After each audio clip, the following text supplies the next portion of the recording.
प्रकरण 5. मातीचा पाया आणि बदलती मने.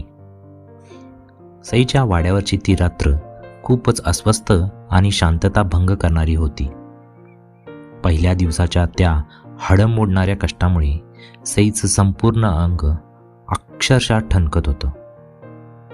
तिच्या अंगात बारीक ताप भरला होता आणि तिच्या त्या नाजूक हातांवर लाल भडक फोड आले होते. रात्री 11 वाजता तिच्या मोबाईलची स्क्रीन अचानक चमकली, कारण तिच्या पुण्याच्या मैत्रिणींचा कॉल आला होता.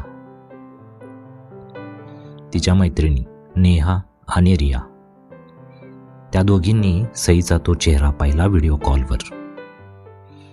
उन्हाने रापलेली त्वचा आणि मातीने माखलेले हात पाहून त्या दोघीही कॉलवर चक्क ओरडल्यात. सई, वेडी झाली आहेस का तू? तुझ्या त्या MA इंग्लिश डिग्रीचं काय? आपल्याला पुण्यात मोठ्या कॉलेजात नोकरी मिळते आणि तू त्या खेड्यात गावात शेतात मातीत राहायला लागलेस. तुझ्या त्या सुशांत नावाच्या रांगड्या माणसासाठी तू स्वतःचं आयुष्य का उद्ध्वस्त करतेस? सईने एक फिका आणि थकलेला कटाक्ष टाकला त्या दोघींच्याकडे. हे बघा, मला कुणासाठी काही सिद्ध करायचं नाहीये.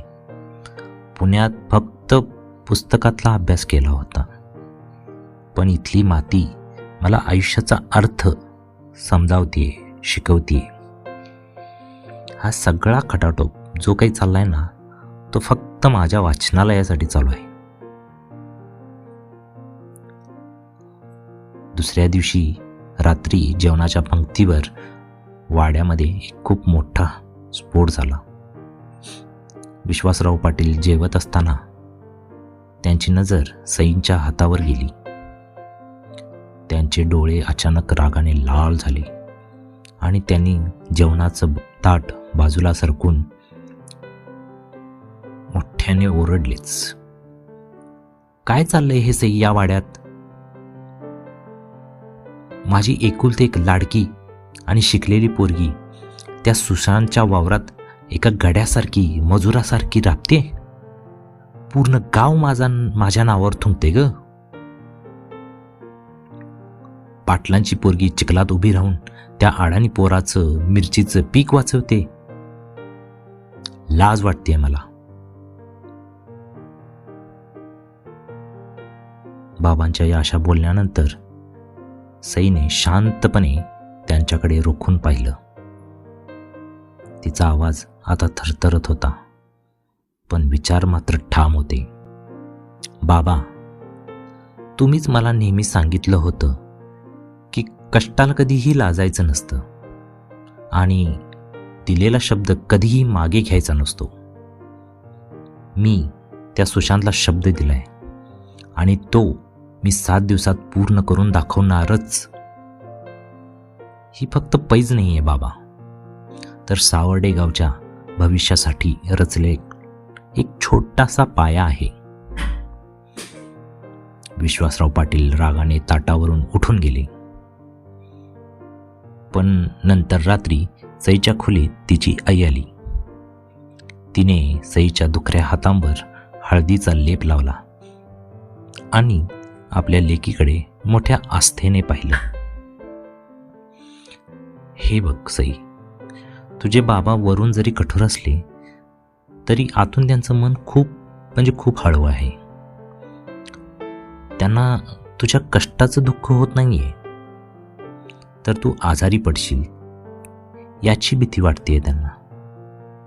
तू काळजी नको करू. मी त्यांच्याशी थोडं सविस्तरपणे आणि शांतपणे बोलते.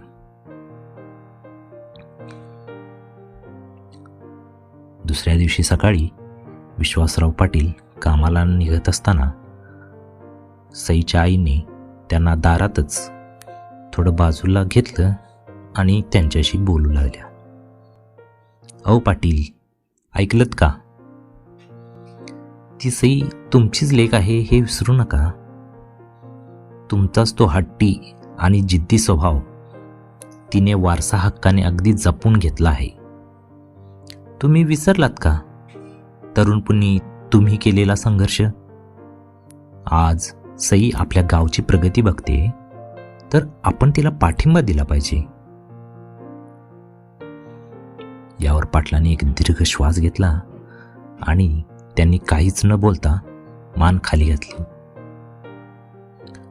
त्यांना सुद्धा कुठेतरी सईचं वागणं पटायला लागलं होतं.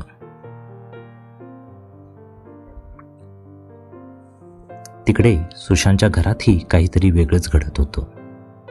सुशांत रात्री आपल्या खोलीत एकटाच विचार करत शांत बसला होता.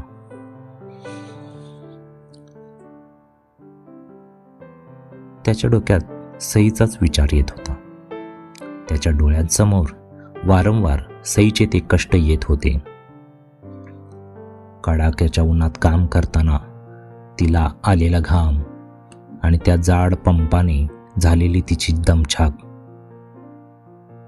एखादी शहरी पोरगी एवढी जिद्दी कशी असू शकते, हाच एक प्रश्न सुशांतला वारंवार सतावत होता. त्याच्या मनात सईबद्दलचा राग आता कमी होऊन तिथं एका अनोख्या आदराची जागा निर्माण होत होती.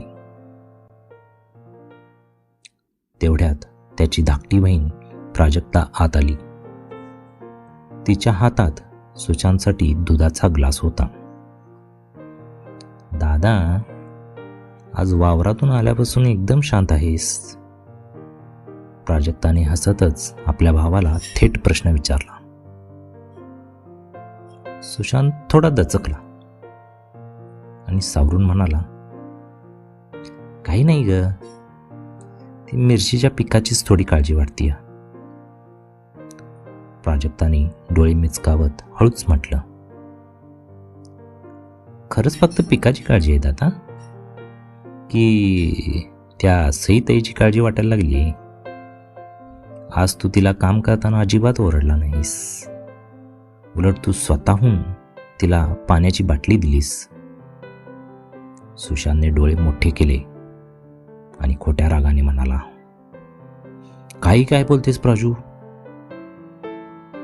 ती उन्हात चक्कर येऊन माझ्या वावरात पडली असती तर उगीच माझ्यावर नाव आलं असतं ना, म्हणून पाणी दिलं. मला कशाला काळजी वाटेल तिची? प्राजक्ता गालातल्या गालात हसत तिथून निघून गेली. सुशांतने स्वतःला जरी खोटं पटवून दिलं असलं तरी त्याला आतून कुठेतरी नक्कीच माहिती होतं की सईचा तो प्रामाणिकपणा त्याला पार बदलून टाकत होता. 5व्या आणि 6व्या दिवसाचा तो संघर्ष अधिकच तीव्र आणि जिद्दीचा होत गेला. सई आता पूर्णपणे सावर्डे गावची शेतकरी वाटत होती. सुशांतने आता तिला उघडपणे मदत करायला सुरुवात केली होती, पण दोघांमध्ये अजूनही एक ठराविक अंतर आणि अदब कायम होती. कुणीही एकमेकांशी फालतू गप्पा मारत नव्हतं. फक्त पिकाविषयी आणि कामाविषयी एवढेच मोजकेच संवाद त्यांच्या दोघांच्या मध्ये होत होते. 7व्या दिवशीची ती पहाट अखेर उजाडली. सईच्या आयुष्यातील ही सर्वात महत्त्वाची सकाळ होती. तिने मिरचीच्या वावरात पहिलं पाऊल ठेवलं आणि तिच्या डोळ्यांतून आनंदाश्रू अक्षरशः उघडू लागले.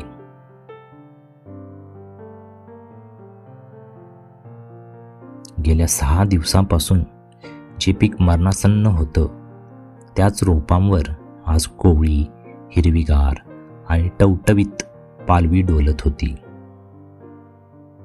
चुरडामोडा रोगाचा पूर्णपणे नायनाट झाला होता आणि मिरचीचं रान पुन्हा एकदा नवसंजीवनीने पूर्णपणे भरून गेलं होतं. सुशांत धावतच सईच्या जवळ आला आणि त्याने त्या कोवळ्या पानांना हळूच स्पर्श केला.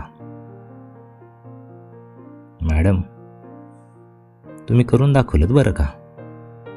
माझं उभं वावर तुम्ही आज खऱ्या अर्थाने वाचवलंय. सुशांतचा आवाज गदगदला होता आणि डोळे भरले होते. त्याने नजर वर करून सईकडे अतिशय आदराने पाहिलं.